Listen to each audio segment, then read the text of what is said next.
Hi there and welcome to another video from me, Mike at Lanzarote Information, and today we're going to be showing you 8 ways to save a bit of money on a visit to Lanzarote. And hopefully at least one of these, maybe a few, are things you haven't thought to do before. So let's kick off then with number 1, which is to food shop like a local. Now what do I mean by that? Well, we locals don't tend to shop in the small supermarkets in resorts, you know, the little Ipadino Expresses and the small spas and so on. And that's because the prices are significantly higher in those shops. It's because of their long opening hours and their expensive locations. As locals, we tend to shop in the main supermarkets. So in our case, we shop in Mercadona in Arrecife or Eurospar in Arrecife, and we'll do a trip to a Lidl or an Aldi for some of the items that we need. Now, obviously, this only applies to those of you who are self-catering here, but there are more tips coming up for those of you who don't do self-catering. But if you are self-catering, it's very much worth doing your big shop at one of the main supermarkets. Secondly, let's talk about duty-free. There are a lot of myths around duty-free. Lanzarote is duty-free, so you won't pay duty on your booze, on your perfumes, on your cigarettes and tobacco, which makes it significantly cheaper for you. The myth is that the airport duty-free shop is good value for money. The bad news is it isn't. It's actually significantly more expensive than buying the same products in resort. And in each of the 3 resorts, Playa Blanca, Puerto del Carmen and Costa de Gizeh, you'll find lots of little shops that specialize in selling alcohol and tobacco. And if you go into those, you will find that you'll get the best prices on alcohol and tobacco. Certainly better than the airport duty-free, and in most cases cheaper than you'll get on the aircraft duty-free section. Now the third tip for you is to have a menu del dia for lunch. Now the menu del dia is something that goes back to Franco's time, and he mandated that restaurants needed to offer a decent 3-course meal for workers at lunchtime at a reasonable price and all-inclusive. Now you really need to look out for these on the restaurants. Just look for that wording menu del dia, and don't be afraid to walk in and say, do you do a menu del dia? Because some restaurants kind of, keep that in the back end, if you like.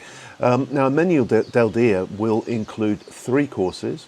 So for example, we had one fairly recently which came with a starter of soup.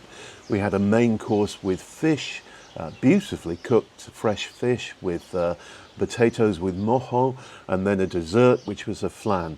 It will also include a beer or a glass of wine or a soft drink if you prefer, and usually coffee at the end of the meal as well. Now these menu del dias range in price from around €10. I've seen them at $10.95.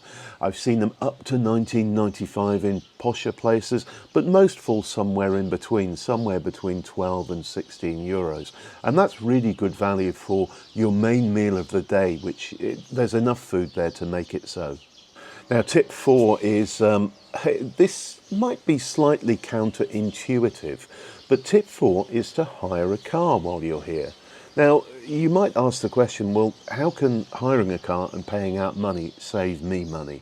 Well, the answer is quite simple.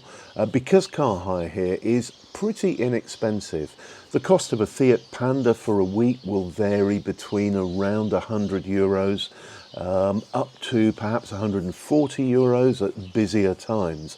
But that even the €140 for a week's hire on a Fiat Panda is cheaper than the cost of getting a taxi from the airport to Playa Blanca and back.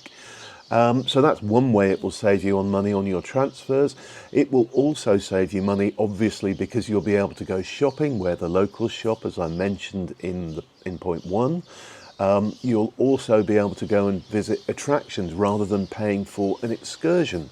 So rather than paying a company a lot of money to transport you from Playa Blanca, for example, to Timanfaya to do the tour there, you can actually make your own way and just buy entry tickets online yourself. Now next up, this always makes people laugh when I say it, but don't eat the bread. Now, why I say that is it's a bit of a trick that a lot of the restaurants here have learned over the years. You'll generally find this only happens in the restaurants in the tourist resorts. And what they'll do is bring bread and mojo to you at the start of the meal. You're obviously hungry because you're looking forward to getting stuck into a meal, and you almost can't help yourself to eat the bread and dip into the mojo and the aioli and enjoy that before your meal arrives.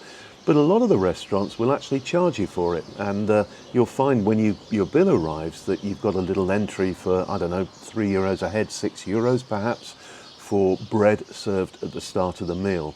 I wish they wouldn't do it. I much prefer it when they ask, or if it's on the menu that bread is going to be €3. And a lot of people get caught out by this. I mean, you have two choices. If you're quite happy to pay a few euros for the bread and you're that hungry, go for it. But if you do want to save a little bit of money, just don't eat the bread. They'll take it away and make sure it isn't put on the bill at the end of the meal.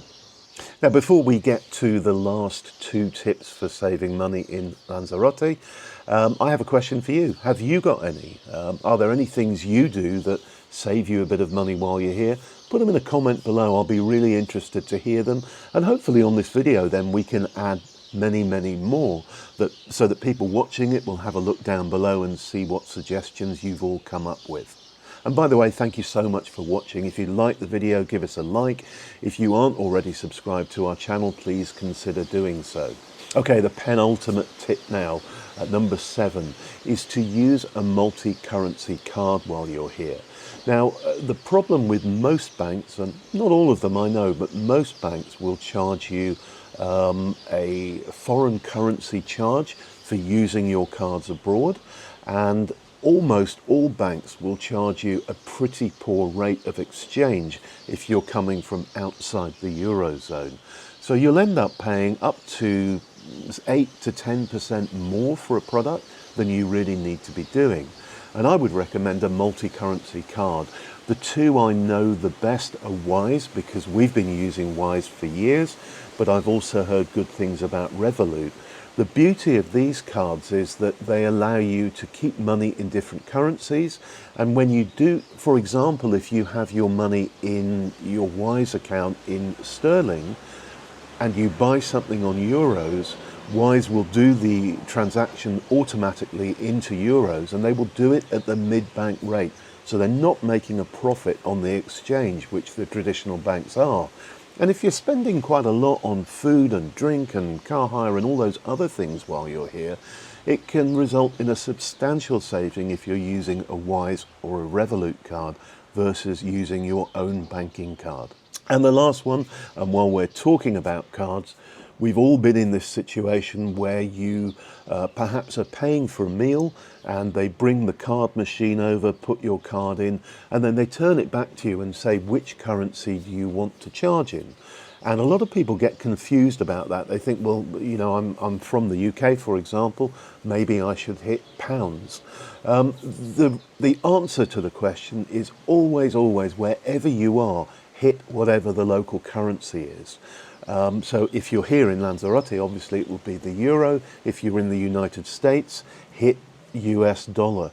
And the reason is that the merchant machines allow businesses that use them, these are the card machines, to put a commission on for currency transactions, currency commissions it's called. And they can make another 2 or 3% on each transaction if you click the foreign currency button on there. So just to make that clearer than I perhaps explained it, wherever you are in the world, where you have a choice to choose between your home currency and the currency of where you are, always choose the currency where you are. Well, I hope that's been useful to you. I hope there were some things in there that you wouldn't have thought about before. Don't forget to leave your tips in a comment below. Thank you so much for watching, and we'll be back with another video on Thursday, another one on Sunday, and yet another one next Tuesday. Thanks for watching. Bye for now.